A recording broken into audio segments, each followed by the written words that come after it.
عليكم ورحمة الله وبركاته. الحمد لله بنعمته تتم الصالحات. أشهد أن لا إله إلا الله وحده لا شريك له، وأشهد أن محمدا عبده ورسوله. اللهم صل وسلم على نبينا محمد وعلى آله وصحبه ومن اهتدى بهديه واستنى بسنته إلى يوم الدين. أما بعد.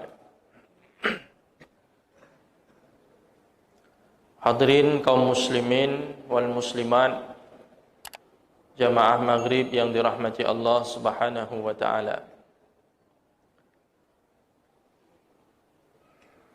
Alhamdulillah, kita kembali dipertemukan oleh Allah Subhanahu wa taala dalam majelis yang mulia ini untuk sama-sama kita melanjutkan kajian sirah masih terkait dengan syama'il baginda Nabi sallallahu alaihi wasallam, sifat dan karakteristik Nabi sallallahu alaihi wasallam sebagaimana yang diriwayatkan di dalam riwayat-riwayat yang sahih oleh para sahabat-sahabat yang mulia tentang sifat-sifat fisik Rasulullah sallallahu alaihi wasallam ataupun kepribadian beliau sallallahu alaihi wasallam. Pertemuan yang lalu kita sudah selesai membahas tentang khatamun nubuwah, tentang tanda kenabian yang ada di tubuh baginda Nabi sallallahu alaihi wasallam. Maka pada malam yang berbahagia ini kita akan membahas bab yang ketiga tentang rambut Nabi sallallahu alaihi wasallam. Tentu kita bertanya-tanya bagaimana rambut Nabi sallallahu alaihi wasallam. Mudah-mudahan dengan beberapa riwayat sahih dari para sahabat setidaknya memberikan satu gambaran kepada kita tentang bentuk rambut baginda Nabi sallallahu alaihi wasallam, seberapa panjangnya dan bagaimana rambutnya itu.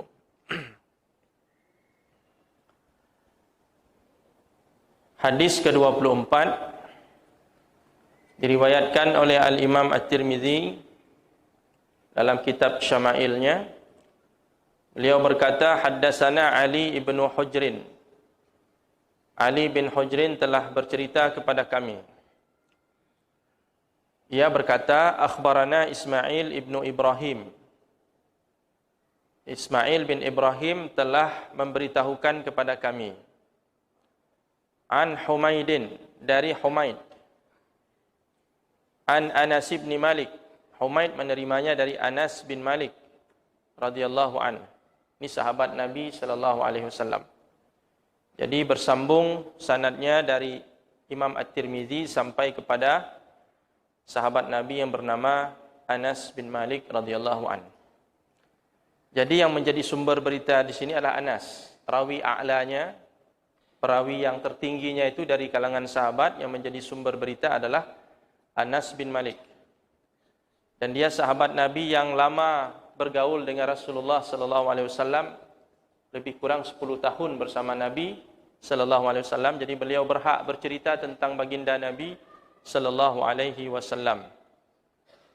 Qala, beliau berkata, kana sya'ru Rasulillah sallallahu alaihi wasallam ila nisfi udhunaihi. Rambut Rasulullah sallallahu alaihi wasallam itu panjangnya sampai setengah telinga beliau. Di rambut Nabi menurut keterangan dari Anas bin Malik, panjangnya itu sampai setengah telinga. Jadi ini salah satu versi tentang rambut Rasulullah sallallahu alaihi wasallam. Ada riwayat lain menyebut bahwa rambut Rasulullah itu jummah. Jummah itu artinya rambut beliau panjang sampai menyentuh pundak, sampai ke pundak. Rambut Nabi sallallahu alaihi wasallam. Jadi masalah rambut itu panjang pendeknya itu ada berbagai macam nama. Kalau disebut wafrah, berarti rambutnya itu sampai cuping telinga. Itu namanya wafrah. Kalau melewati cuping telinga sampai ke leher atau setengah leher itu disebut limmah. Kalau sudah menyentuh pundak namanya jummah. Jadi ada wafrah, ada limmah dan ada jummah. Menurut beberapa keterangan dari riwayat yang lain, dan ini sudah pernah mungkin kita bahas pada bab yang pertama, rambut Nabi itu sallallahu alaihi wasallam bersifat jummah, berarti menyentuh pundak, panjangnya sampai ke pundak. Jadi bagaimana dengan riwayat yang menyebut rambut Rasulullah itu wafrah atau limmah atau jummah, berbeda-beda satu sama lain, dan semuanya dari sahabat Nabi yang dipercaya. Sini para ulama mencari titik temu. Jadi kalau ada riwayat saling bertentangan, jangan langsung kita tolak. Riwayat ini salah, yang benar ini. Jangan langsung seperti itu. Itu ada metodenya, tidak boleh langsung, dia ada metode. Pertama, harus dilakukan al-jam'u wa taufiq. Kalau ada hadis satu dengan hadis yang lain bertentangan, gunakan metode pertama namanya al-jam'u wa taufiq. Dicari dulu titik temunya, dikompromikan dulu. Jangan-jangan tidak ada pertentangan di situ, atau pertentangan secara lahiriah saja, hakikatnya tidak bertentangan. Karena perbedaan ini ada yang sifatnya ikhtilaf tanawu, beda jenis saja, beda variasi saja. Bukan beda dalam arti kontradiktif. Seperti ini contohnya. Satu riwayat bilang rambut Rasulullah sampai ke telinga atau cuping telinga, satu lagi bilang melewati cuping telinga, satu lagi mengatakan sampai ke pundak. Ini riwayat yang tidak saling bertentangan. Maka para ulama melakukan al-jam'u wa taufiq. Dicari titik temu. Kalau tidak mungkin dicari titik temu, baru dilakukan yang namanya an-nasakh, nasikh mansukh. Cari nasikh mansukhnya. Mana hadis periode Mekah, mana hadis periode Madinah. Berarti kalau hadis periode Madinah, itu yang kita amalkan. Yang periode Mekah kita tinggalkan. Kalau tidak menemukan titik temu dengan metode yang pertama. Jadi ambil, cari sejarah hadis itu, historisnya. Kalau historisnya tidak diketahui, ini hadis periode Mekah atau Madinah, gunakan metode ketiga, namanya at-tarjih. Jadi kita mengunggulkan salah satunya. Tapi ada kaedah-kaedah dalam tarjih itu tidak sembarangan. Dan bukan kerja kita orang awam itu kerja ulama. Tarjih, mentarjih. Mana yang lebih kuat dari dua riwayat itu. Kalau sama-sama kuat, tidak mungkin kita mengunggulkannya. Berarti kita ambil sikap keempat, tawakuf. Kita pending dulu, berhenti sejenak dulu. Mungkin kita tidak tahu cara mentarjih. Datang orang lain yang bisa mengerti sisi keunggulan salah satu riwayat itu. Jadi jam'u wa taufiq, kemudian nasakh, kemudian tarjih, kemudian tawakuf. Kalau ada hadis bertentangan, begitu metodenya. Satu bilang begini, satu bilang begitu. Tawakuf. Dalam tawakuf itu kita boleh mengamalkan salah satunya. Atau boleh mengamalkan secara bergantian. Sekali kita mengamalkan hadis A, besok kita mengamalkan hadis D. Karena tawakuf. Belum jelas mana yang lebih kuat. Jadi itu sudah ada metodenya. Dijelaskan oleh para ulama di dalam kitab-kitab mereka. Di sini para ulama mengenai rambut Rasulullah ini menggunakan metode pertama. Yaitu al-jam'u wa taufiq. Mereka mengatakan, ini semua kembali kepada beberapa keadaan Rasulullah yang berbeda-beda sallallahu alaihi wasallam. Karena masalah rambut ini kan enggak tetap ya, Pak. Rambut itu kan tumbuh, kadang pendek, nanti dia panjang, nanti dipotong, dah pendek lagi.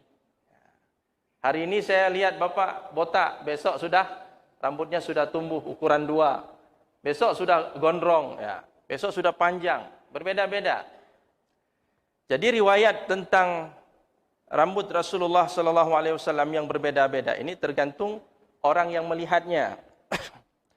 Barang siapa yang melihat Nabi sallallahu alaihi wasallam dan rambut beliau sudah panjang sehingga menyentuh pundak, maka beliau mengatakan, maka sahabat tadi mengatakan rambut Rasulullah itu jummah karena sudah menyentuh pundak. Tergantung siapa yang lihat dan kapan dia melihatnya. Para sahabat tentu menceritakan apa yang dia lihat ketika dia lihat rambut Rasulullah menyentuh pundak. Bulan depan mungkin rambutnya dipotong, sahabat lain melihat, oh rambut Rasulullah sebatas telinga atau cuping telinga. Bulan depannya lagi sudah agak panjang, berarti sudah lebih panjang lagi, sudah sampai ke leher atau disebut dengan istilah limmah tadi ya. Wafrah, limmah dan jummah. Jadi tergantung siapa yang melihat dan kapan mereka melihat, dan masing-masing menceritakan apa yang mereka lihat.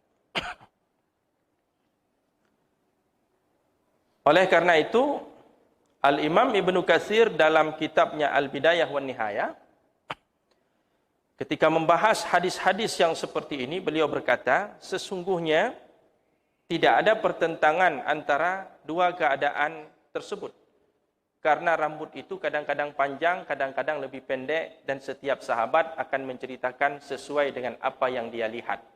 Nah, ini penjelasan lebih tegas lagi dari Al-Imam Ibnu Katsir dalam kitabnya Al-Bidayah wan Nihayah.